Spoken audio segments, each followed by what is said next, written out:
बोरके, काँग्रेस जिल्हा सचिव तथा माजी सभापती वैभववाडी तालुका। काल हिवाळी अधिवेशनामध्ये नागपूर या ठिकाणी आरोग्यमंत्री तानाजी सावंत यांनी सिंधुदुर्ग जिल्ह्यातली आरोग्य व्यवस्था अलबेल आहे अशा प्रकारचं धादान वक्तव्य केलेलं आहे।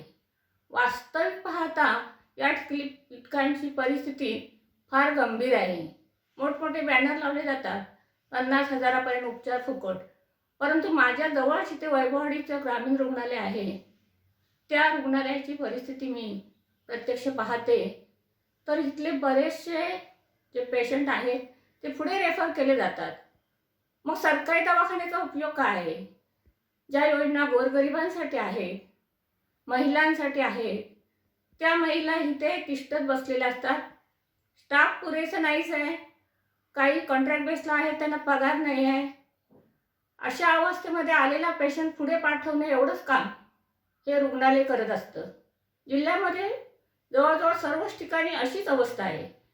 या ठिकाणी आलेले पेशंट कोल्हापूर किंवा गोवा या ठिकाणी पुढे पाठवले जातात। मग सरकारी यंत्रणा आणि हे बॅनर ही नुसती प्रसिद्धी आहे का? लोकांच्या जीवाशी खेळ खेळला जात आहे। आरोग्यमंत्र्यांनी याचा फीडबॅक घ्यावा।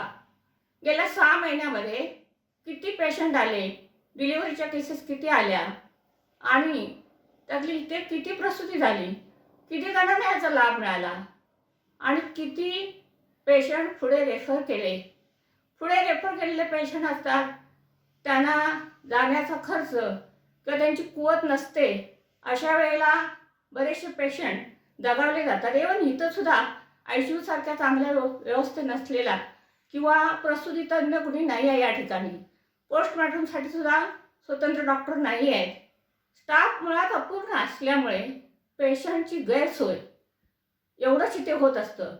पेशंट मोठ्या विश्वासाने सरकारी दवाखान्यामध्ये येत असतात, त्यांना तासनतास तिष्ठत बसावं लागतं आणि याचा विचार गांभीर्याने आरोग्यमंत्र्यांनी करावा आणि जे काही विधान करतात ते विधान किती आपण खोटं बोलत आहोत, निखालच खोटं बोलत आहोत आणि प्रत्यक्ष परिस्थिती प्रशासन व्यवस्था याचा बोजवारा उडालेला आहे आणि त्यामुळे इथे पेशंट दगावत आहेत, त्यांच्या जीवाला धोका आहे।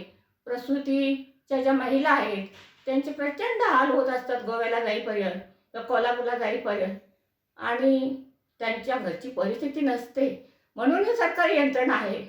परंतु मला तर वाटतं की लोकांच्या जीवाशी खेळ खेळला जात आहे, हे कुठेतरी थांबलं पाहिजे असं मला वाटत आहे।